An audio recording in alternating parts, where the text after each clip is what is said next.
Hello, good morning.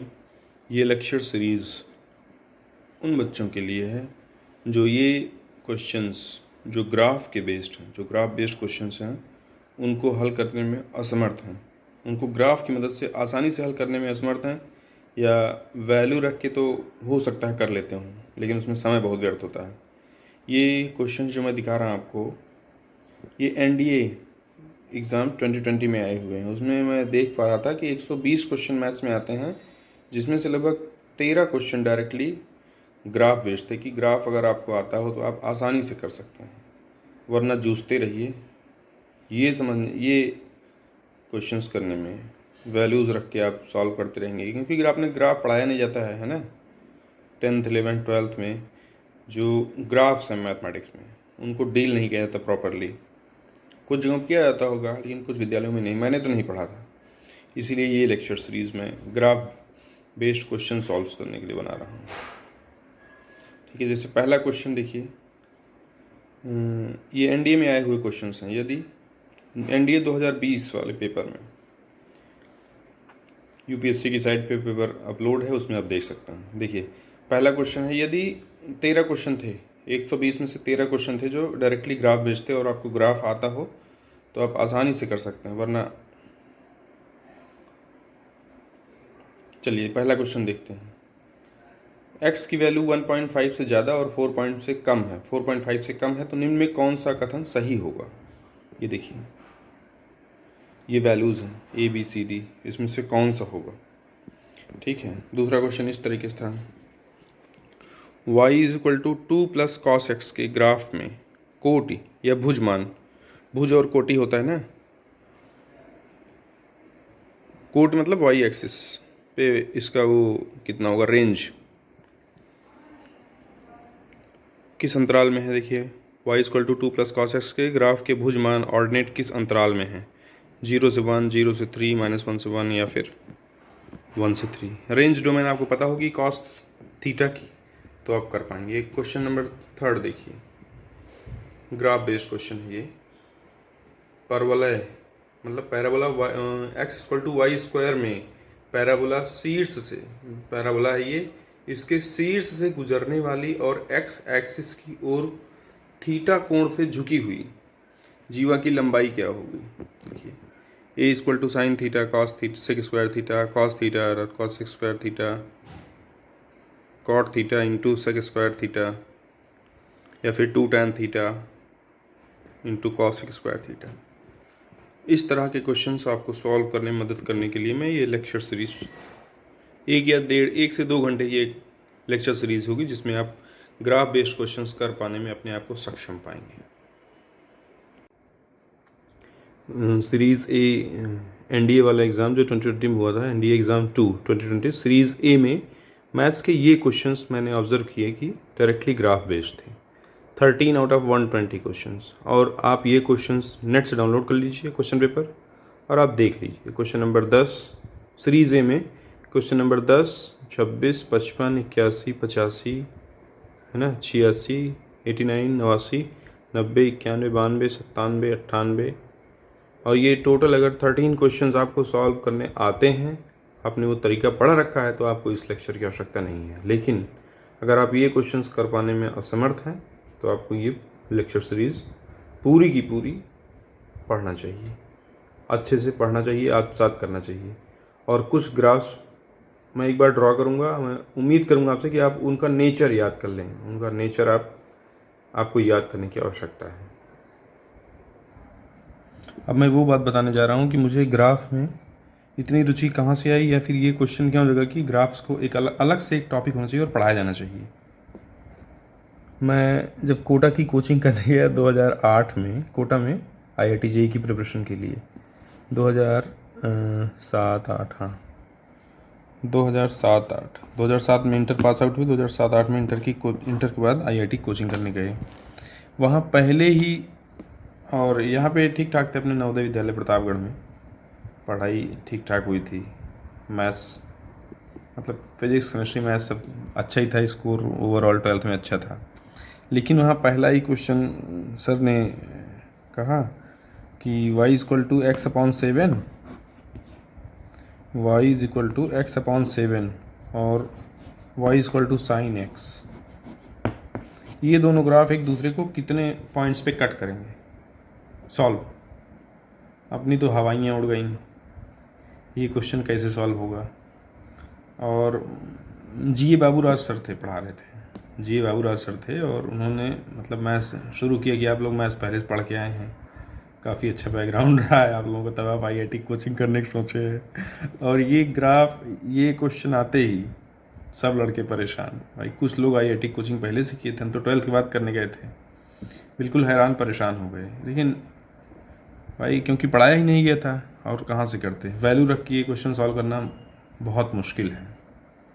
ठीक है, चलिए आगे बात करेंगे। ये भी आप 1.5 या 1.5 घंटे के लेक्चर कर पाने के बाद आप ये क्वेश्चन सॉल्व करने में अपने आप को समर्थ पाएंगे। अगर फिर मैं कहूँगा, अगर आपको ये आता है कि y equal to x axis है, y एक्सिस है, y इक्वल कोई लाइन अगर ax plus b y plus c के फॉर्म में है, उसका इक्वेशन ये होगा। ठीक है, अगर आपको ये आता है कि y equal to x axis y axis ऐसे है, पैराबोला ग्राफ कुछ इस तरीके का होता है, y equal to x square line का। ठीक है, अगर मैं कहूँ कि y equal to x cube का ग्राफ कैसा होगा, अगर आपको ये आता है कुछ इस तरीके से होगा, अगर आपको ये पता है। या मैं कहूँ कि y इक्वल टू एक्स की पावर 4, x की पावर 2 का ग्राफ ये है, y इक्वल टू एक्स की पावर 2 का ग्राफ ये है, और x की पावर 4 का ग्राफ कैसा होगा, अगर आपको ये इस तरीके से कुछ होगा। x की पावर 6 का कैसा होगा, यहाँ पे नीचे, यहाँ थोड़ा ऊपर, सीधा ग्राफ बना नहीं पाया ढंग से, कुछ इस तरीके का होगा। अगर आपको ये बातें आती हैं तो आपको ये लेक्चर अटेंड करने की आवश्यकता नहीं है, धीरे धीरे आप करना सीख जाएंगे। इस लेक्चर को अटेंड करिए। अगर आपको नहीं आता है तो आप इस लेक्चर को प्रॉपरली पढ़ेंगे और आप कर पाने में अपने आप को सक्षम पाएंगे।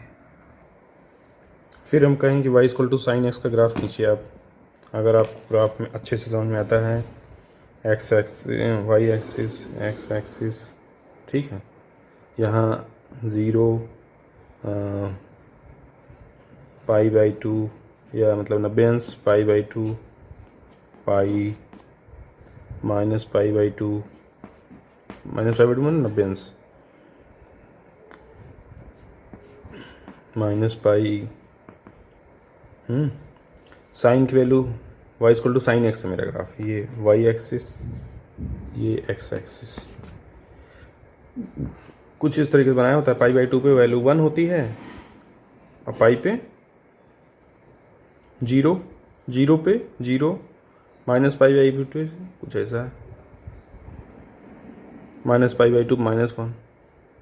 अब साइन की वैल्यू कहाँ से कहाँ तक रहती है? Maximum, minimum value -1, maximum value +1। ठीक है, इस तरह ग्राफ आप देखे होंगे, लेकिन उनको अच्छे से डील नहीं किया होगा। यहाँ पे आपको प्रॉपरली डील किया जाएगा और आप समझ पाएंगे प्रॉपरली चीज़ों को। अब ये अच्छा, इसी में पूछ लिया जाए कि y is equal to sine x एक ग्राफ है और एक लाइन है y is equal to 1/y equal to 0.5, y is equal to 0.5 line का इक्वेशन खींचिए। y इक्वल टू 0.5 लाइन कहाँ जाएगी? y इक्वल टू 0.5 लाइन ये होगी। ठीक है, और आपसे क्वेश्चन ये रहा कि दो ग्राफ हैं, y is equal to x और y इज इक्वल टू 0.5। ये दोनों ग्राफ एक दूसरे को 0 से पाई के बीच में या -π,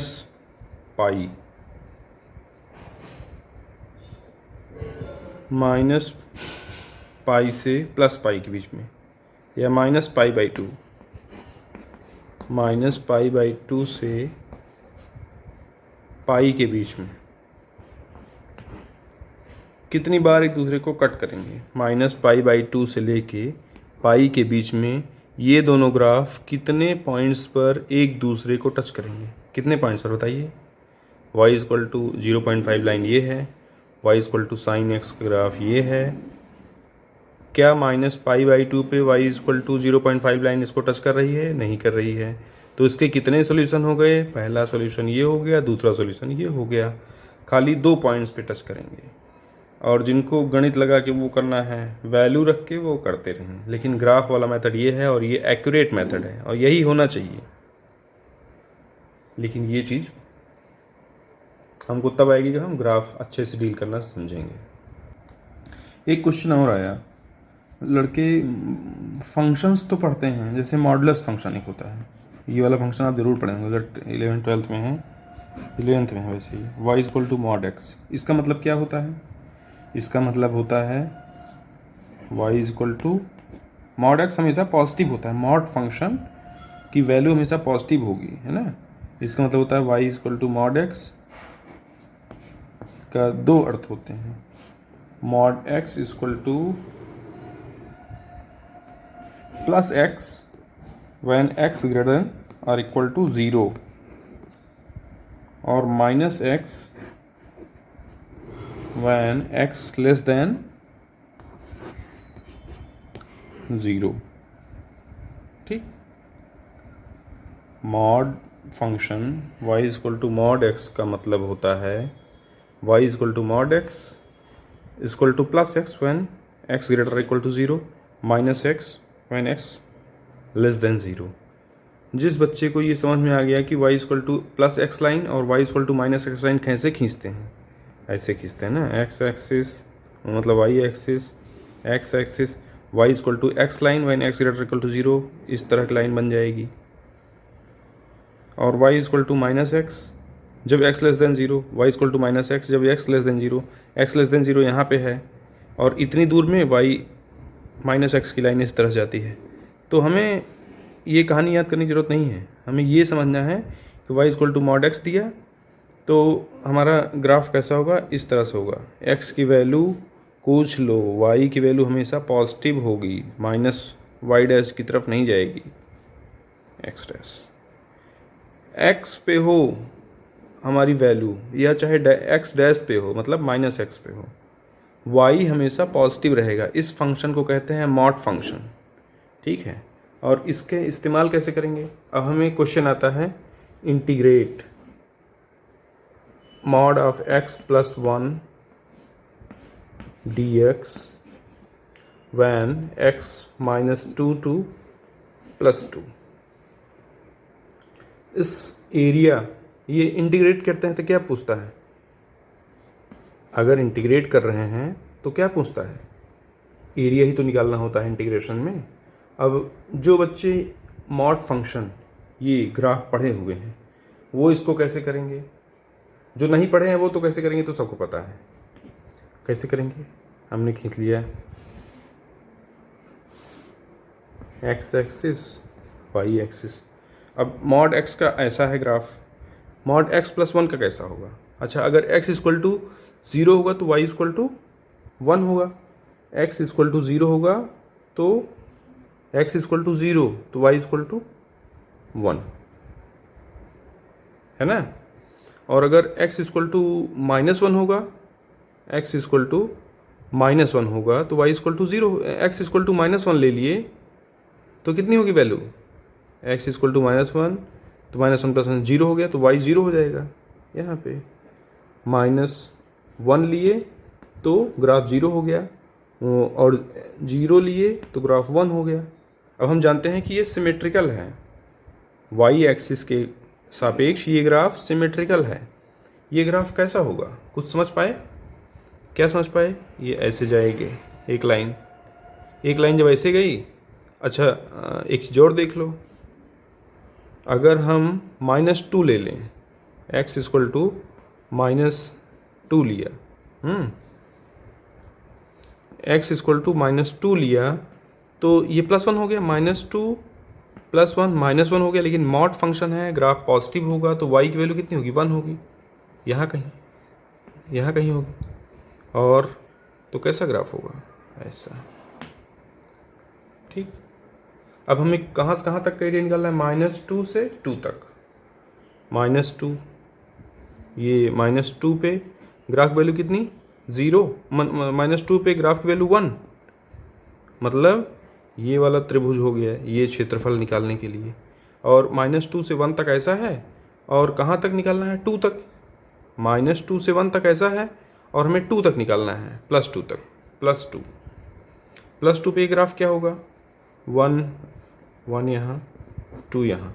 अगर x इक्वल टू 2 रखेंगे, x इक्वल टू 2 रखेंगे तो 3 हो जाएगा इसका वैल्यू, मतलब यहाँ पे ये 3। तो हमें अगर इंटीग्रेशन निकालना है इस वाले क्षेत्रफल का, तो हमें क्या निकालना है, ये घना, ये वाला क्षेत्रफल प्लस ये वाला क्षेत्रफल, ये दोनों क्षेत्रफल निकाल करके सॉल्व कर देंगे तो ये वाला क्षेत्रफल निकल आएगा। अब इसकी वैल्यू क्या होगी पता करिए, ये 1 यूनिट, ये 1 यूनिट। त्रिभुज क्षेत्रफल क्या होता है, 1/2 गुणे आधार गुणे शीर्ष लंब, इसका कितना हो गया वैल्यू, 0.5 यूनिट। और ये वैल्यू कितनी हो गई, 3, और ये वैल्यू कितनी है, 3, 3 3 9/2, 4.5, 1/2 गुणे आधार गुणे शीर्ष लंब कितना हो गया, 4.5 यूनिट। तो टोटल क्षेत्रफल कितना आ गया, 5 यूनिट, है ना। ये पूरा क्षेत्रफल हमें निकालना था इस एरिया में, इसका आंसर कितना होगा, 5 यूनिट। और हमने कैसे निकाला ये आपने देखा।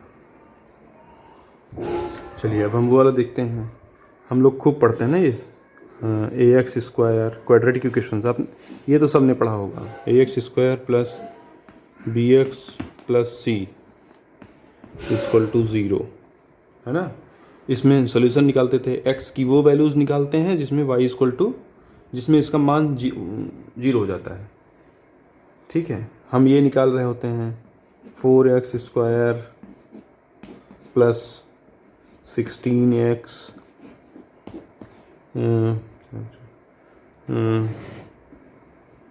Plus 4x plus 4 equal to 0, इस तरह के इक्वेशन सॉल्व करने के लिए अल्फ़ा और बीटा निकालते थे, है ना।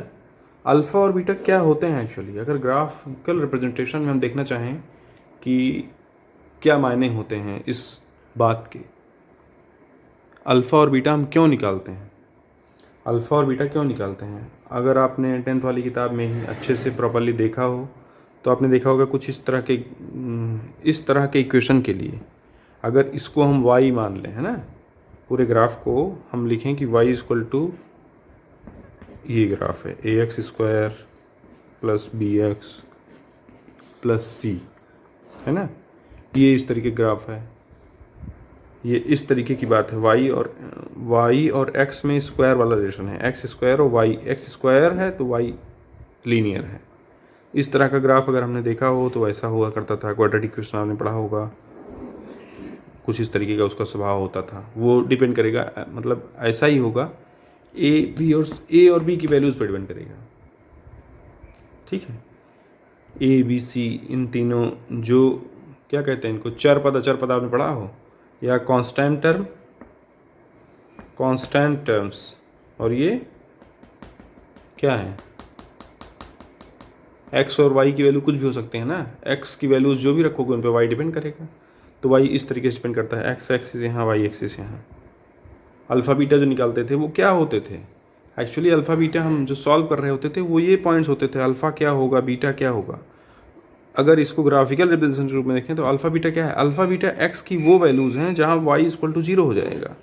रूट्स ऑफ द इक्वेशन हम प्राप्त कर रहे थे, रूट्स ऑफ द इक्वेशन क्यों प्राप्त कर रहे थे, यही प्राप्त करने के लिए कि इसकी ये वैल्यूज़, मतलब x की वो वैल्यूज़ क्या होंगी, x की वो वैल्यूज़ क्या होंगी जिन पर y 0 होगा, ठीक है। और ये हमें नेचर पढ़ना था, ग्राफ ऐसा हो सकता है ना, ये ग्राफ ऐसा हो सकता है टच ही ना करे, नो सॉल्यूशन वाली स्थिति आए, है ना। और ये सब खाली ट्रेलर है, जैसे देखिए हमें दिया हो y equal to signum function, आप पढ़ा हो सिग्नम x, तमाम तरह के फंक्शंस होते हैं, signum x, greatest integer function, least integer function, है ना। ये सब हम अच्छे से डील करने वाले हैं। y equal to signum x आपने पढ़ा है कि x एक्सिस होता है, y एक्सिस होता है, x एक्सिस होता है, y एक्सिस होता है, और सिग्नम फंक्शन, सिग्नम कुछ भी हो, अगर x इक्वल टू 0 है तो ये x इक्वल टू 0 है तो y इक्वल टू भी 0 होगा। अगर x equal to mod x upon x होता है, मतलब ये चाहे सिग्नम कुछ भी हो, सिग्नम ऑफ मान लो 2.5 लिया, सिग्नम ऑफ 2.5, तब भी ये 1 होगा, है ना। और अगर माइनस में है तब ये -1 होगा। सिग्नम फंक्शन वो फंक्शन होता है जिसकी वैल्यू -1, 0, 1 ही होगी, है ना। अगर ये मॉडुलस फंक्शन पे डिपेंड है, हम इसको आगे और अच्छे से डील करेंगे। ये खाली एक ट्रेलर दिखा रहे हैं कि सिग्नम एक्स अगर आपको दिया है, यहाँ कुछ भी हो, मतलब एक्स अगर 0 है तो सिग्नम एक्स 0 होगा। अगर सिग्नम ऑफ 2.5 निकालना हो तो क्या होगा, 1 होगा। अब ग्रेटेस्ट रेंजर फंक्शन लिखेंगे तो सिग्नम ऑफ 2.5 कितना होगा, आगे बताएंगे। कितना होगा नहीं पता, आगे बताएंगे। -1, अगर ये -2.x की वैल्यू मान लो निगेटिव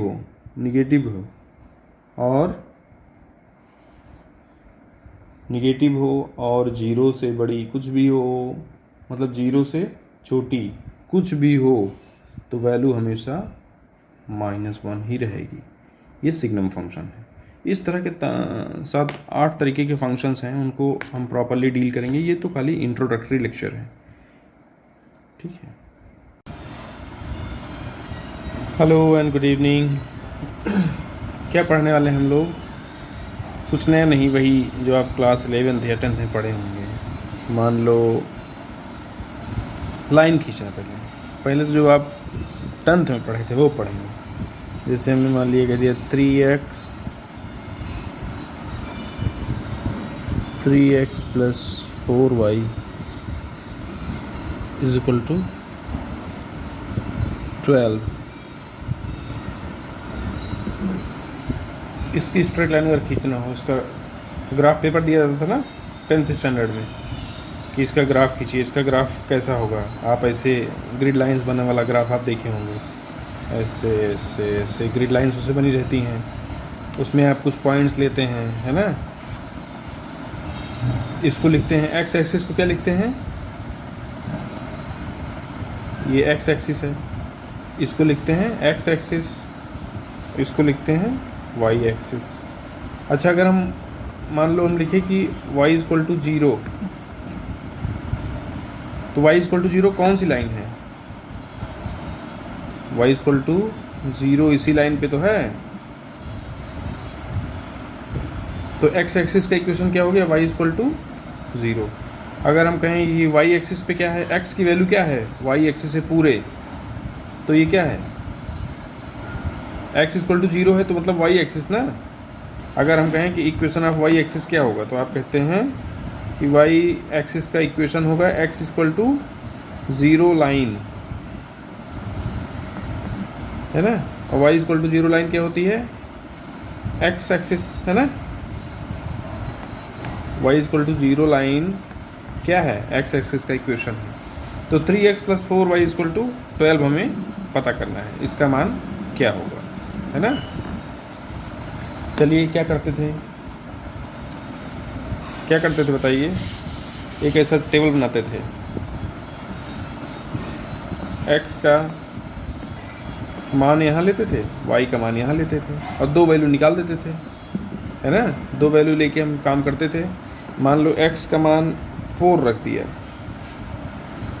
तो y का मान कितना हो जाएगा, 0, क्योंकि 3 चौक 12, y की कुछ ज़रूरत ही नहीं है, 3 12 बराबर 12 हो गया, ठीक।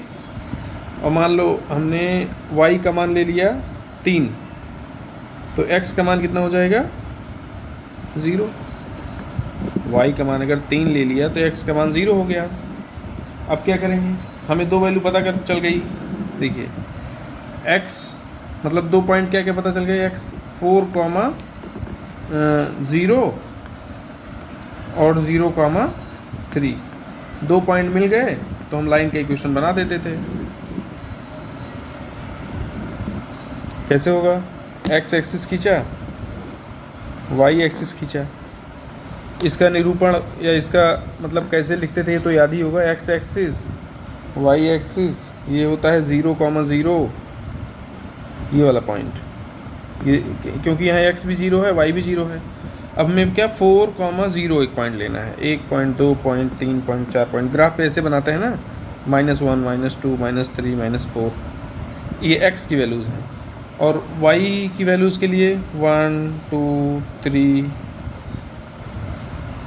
हाँ ऐसे बना लीजिए, 1, 2, 3, ग्राफ पेपर पर मार्क करते हैं। हमारे 2 पॉइंट क्या थे, 4,0, 4,0 ये पॉइंट है, 1, 2, 3, 4, क्योंकि y यहाँ पे 0 है ना। तो ये क्या हो गया 4,0, और ये क्या है 0,3, एक पॉइंट और क्या था 0,3। तो x एक्सिस 0 है और y एक्सिस +3 है, 1, 2, 3 लाइन। तो ये क्या पॉइंट हो गया 0,3। तो क्या ऐसी ये जो लाइन गई ये क्या है, यही लाइन तो है। This line is 3x + 4y = 0। कुछ और स्ट्रेट लाइंस देखेंगे। मान लीजिए ले लिया 7x + 2y बराबर मान लो 28 है। ये स्ट्रेट लाइन कैसे खींचेंगे, 10th में कैसे खींचते थे, एक्स एक्सिस वाई एक्सिस लिया, एक्स वाई की वैल्यूज़ लिया, क्या किया 2 वैल्यूज़ ले लें, 3 वैल्यूज़ ले लें, x = 0 रख दिया, x = 0 रख दिया, तो ये ख़त्म हो गया। y = कितना हो जाएगा 14। और अगर मान लीजिए y = 0 रख दिया तो x = कितना आ जाएगा 4, 7 चौक 28। मान लो x = 2 रख दिया, 7 दूनी 14 और 14 बचा, 2 7 14, 14 दूनी 28, 7। अब इसका हमें ग्राफ खींचना है। ग्राफ कैसे बन सकता है, x एक्सिस लिया, y एक्सिस लिया, यहाँ x रिप्रेजेंटेशनल वैल्यू लीजिए 0,14, ये 0,0 है ना। यहाँ हमें 0,14 चाहिए। 0,14 मतलब x की वैल्यू 0 तो y 14, यहाँ कहीं कुछ ऐसा ले सकते हैं।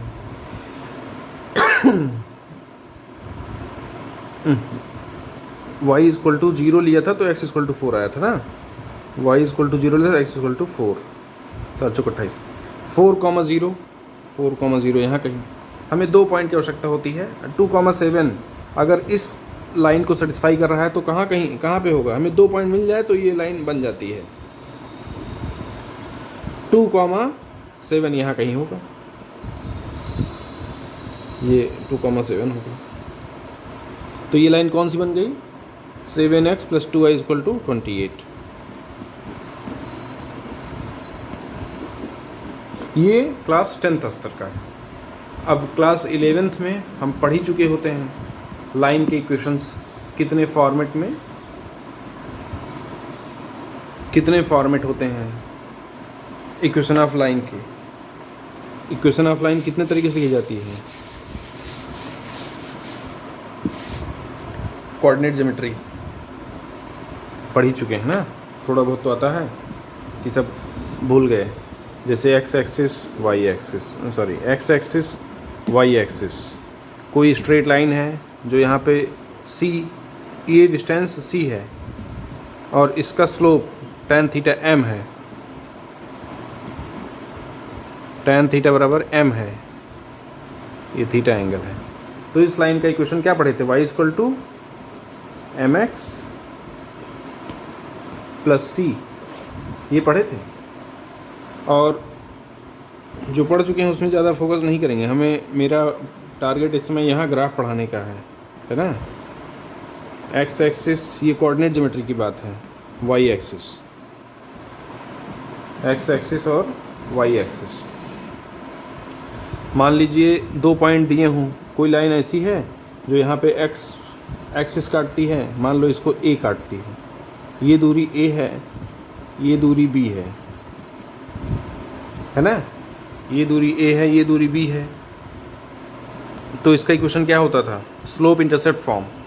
इस तरह की लाइन का आसान तरीके से लिखने का क्या होता था, x upon a plus y upon b equal to 1, है ना।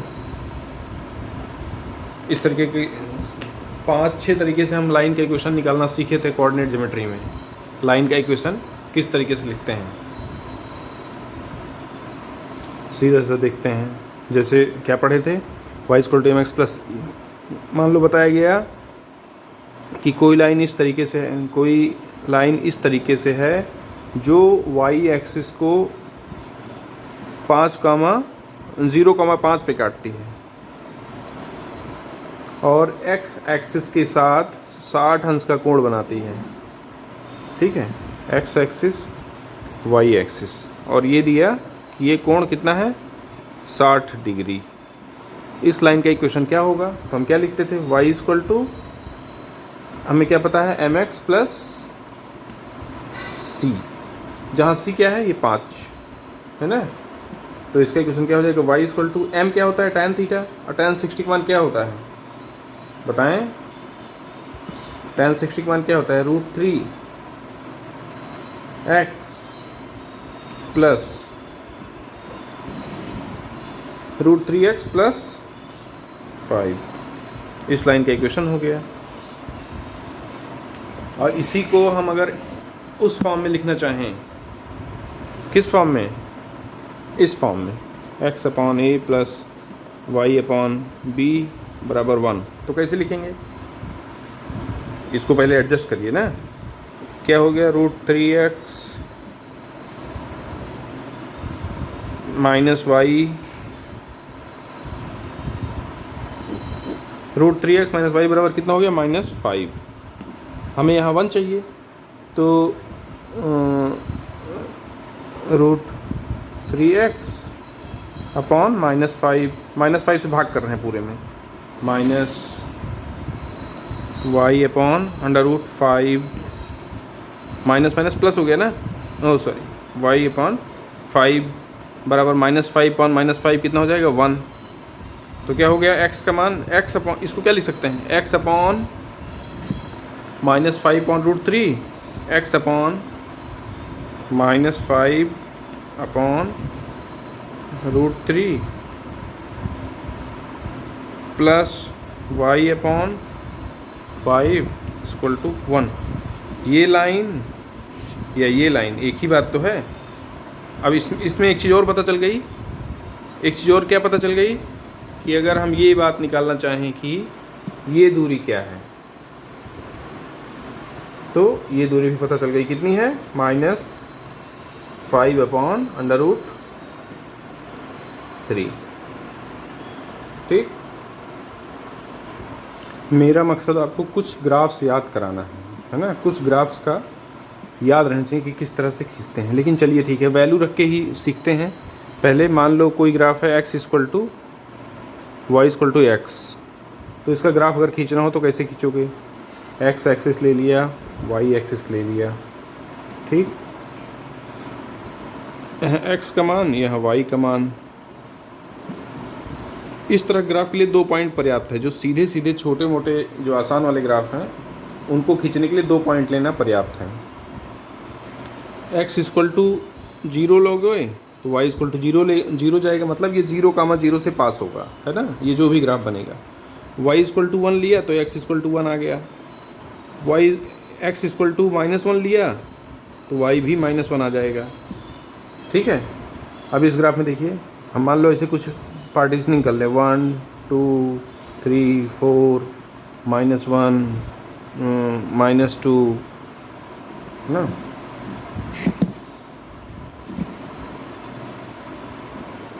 और y पे भी 1 +1 +2 +3 +4, और इधर -1 -2 -3 -4, है ना, ये 0,0 है।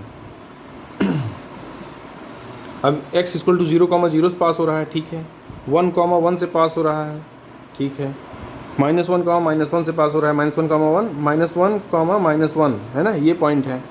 तो तो यहाँ से पास हो रहा है, मतलब y इक्वल टू एक्स का ग्राफ कैसा होगा, ऐसा होगा। ये कौन सी लाइन है, y इक्वल टू एक्स। अच्छा, ये इस लाइन का एक्सिस, इसका इक्वेशन क्या है, y इक्वल टू 0।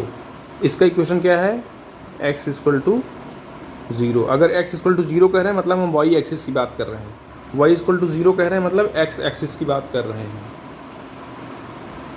थोड़ा सा एक टेक्निकल ग्राफ लेते हैं, जैसे y equal to x square, ठीक है। अब अगर x इक्वल टू,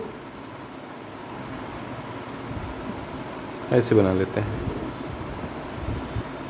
x की वैल्यू क्या होगी, y की वैल्यू क्या होगी, y इक्वल टू क्या दिया है, एक्स स्क्वायर, है ना।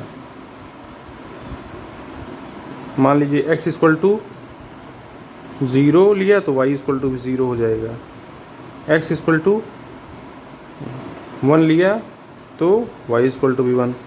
लेकिन x इक्वल टू अगर -1 लिया तो y इक्वल टू क्या होगा, -1 का स्क्वायर, -1 इंटू -1 +1 हो जाएगा, है ना। अच्छा, x इक्वल टू मान लो -2 लिया, पहले x इक्वल टू 2 लेते हैं, +2, तो y इक्वल टू क्या है, y इक्वल टू 4 हो जाएगा। लेकिन अगर x इक्वल टू -2 लें, x इक्वल टू -2 लें, तब भी -2 इंटू -2, y इक्वल टू कितना हो जाएगा, 4 हो जाएगा। मतलब x की वैल्यू चाहे निगेटिव हो और चाहे पॉजिटिव हो, y हमेशा पॉजिटिव रह रहा है ना। ये x एक्सिस, ये y एक्सिस, हम अपनी सुविधा अनुसार वैल्यूज़ ले लेंगे, ठीक है। ये x एक्सिस, ये y एक्सिस, 0,0 से पास हो रहा है, ठीक है। 1,1 है, मान लो ये 1 है, ये 1 है, 1,1 से पास हो रहा है, ठीक है। 1,1 यहाँ से पास हो रहा है। -1 पे भी इसकी वैल्यू कितनी है, x इक्वल टू -1 लिए तो y इक्वल टू फिर -1 है, x इक्वल टू -1 लिए तो y इक्वल टू 1 है। y हमेशा x एक्सिस के ऊपर ही है, y की वैल्यू हमेशा पॉजिटिव है, y कभी नीचे जा रहा है, ग्राफ नहीं जा रहा है।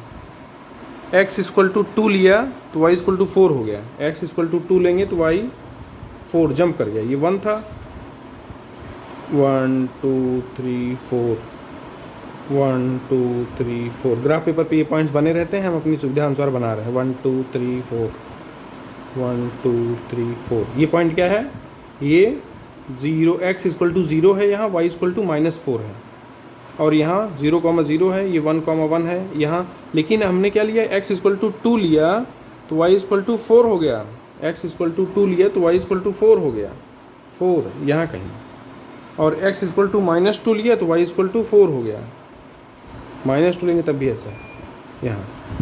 ग्राफ ये कुछ इस तरीके से बनता है।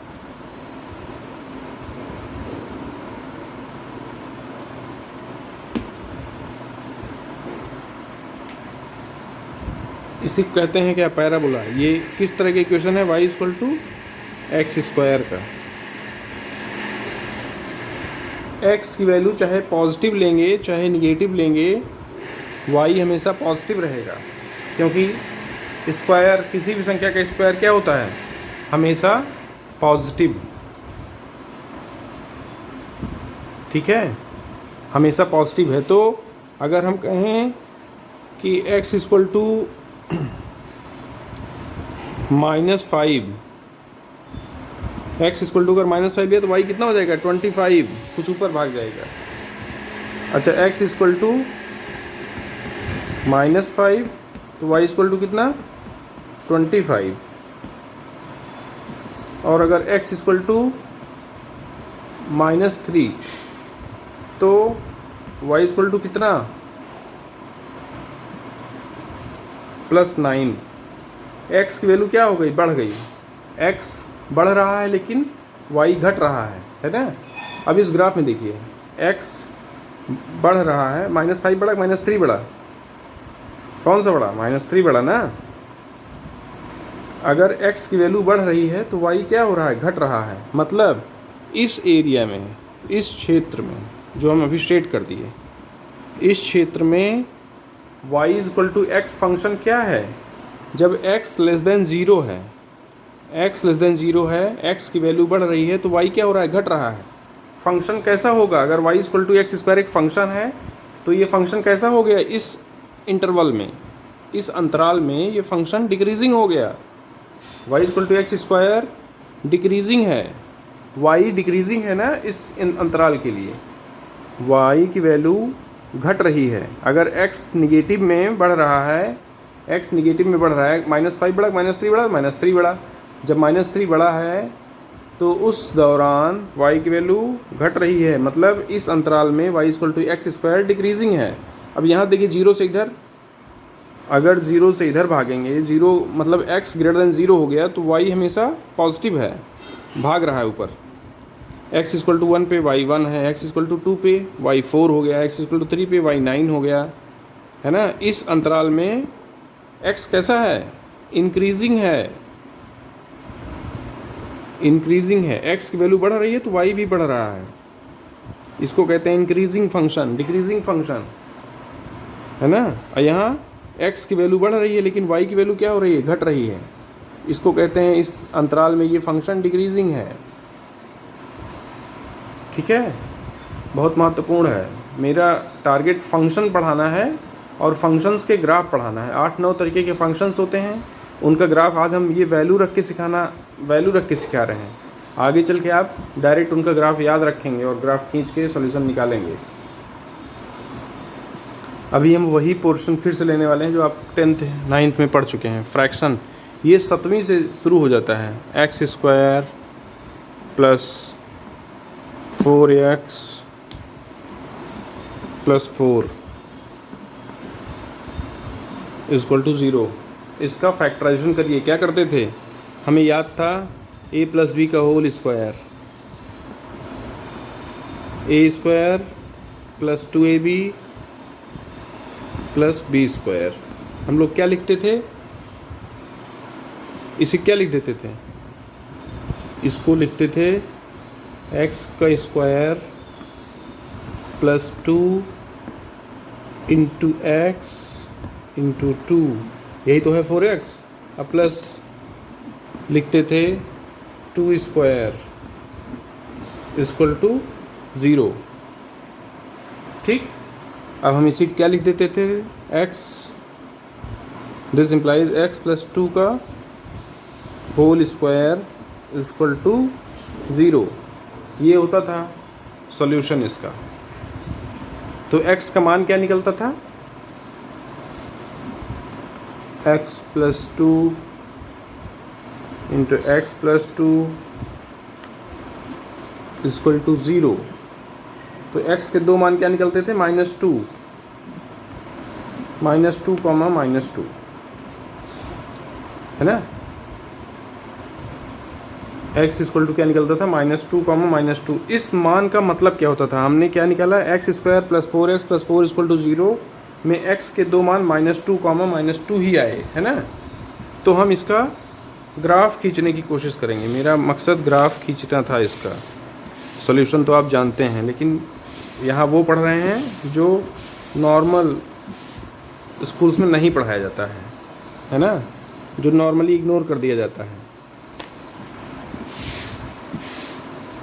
तो क्या निकलेगा इसका, यहाँ पे हमने x के दो मान क्या निकाले, -2 कॉमा -2। इनका क्या मतलब होता था, इसका मतलब होता था, ये मान लो y हो, मान लो y इक्वल टू, हमें ये फंक्शन था, ग्राफ खींचने के लिए हम माने ये फंक्शन था।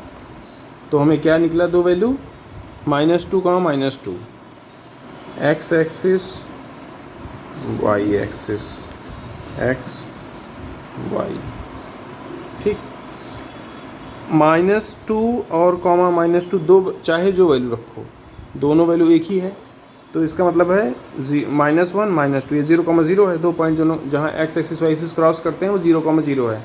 इधर भागेंगे तो निगेटिव है, इधर पॉजिटिव वैल्यू है, इधर y की पॉजिटिव वैल्यू, इधर y की निगेटिव वैल्यू। -2 कॉमा -2 मतलब -2 पे ये 0 रहता है ग्राफ, है ना। -2 पे ये ग्राफ यहाँ रहेगा, ठीक है। अच्छा, x की कोई और वैल्यू रखो। अच्छा, हम y 0 एक्स अगर जीरो रखते हैं, एक्स इक्वल टू अगर जीरो रख दें तो वाई इक्वल टू कितना आ गया, अगर इस ग्राफ में एक्स इक्वल टू ज़ीरो रखते हैं तो वाई इक्वल टू कितना आ गया 4। मतलब ये ग्राफ यहाँ भी कट करेगा, 1 2 3 कुछ इस तरह के पार्टीशनिंग कर लिए।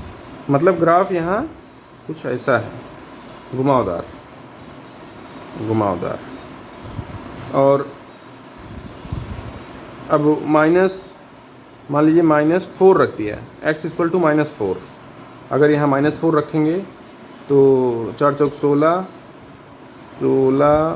और फिर 4 आ गया है ना, ये +16 ये -16 कैंसिल, 0 कमा ये फिर 4 आ गया।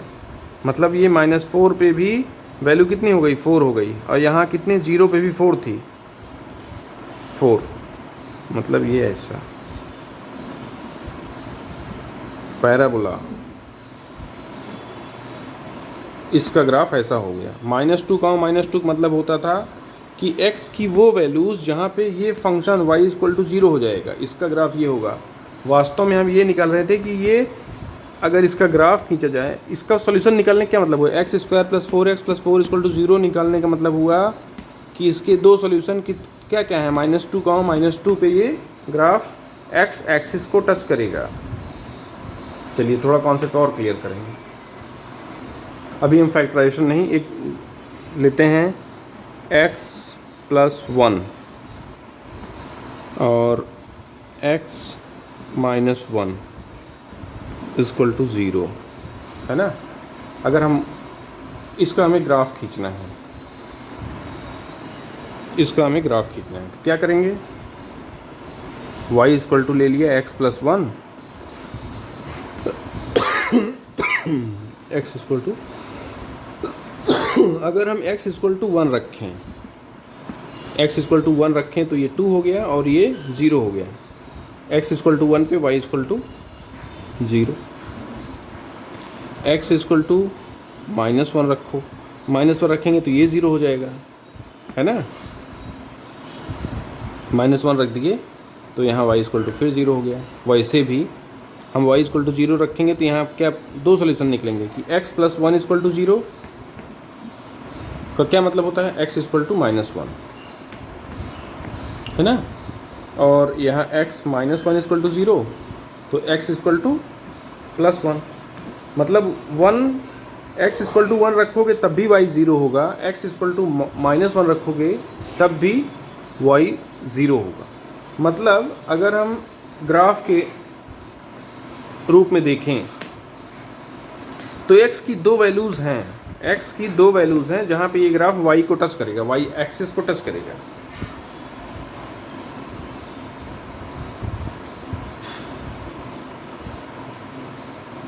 x की दो वैल्यूज़ पे y इक्वल टू 0 होगा, मतलब x एक्सिस को टच करेगा, है ना। अब इसका ग्राफिकल रिप्रेजेंटेशन देखते हैं।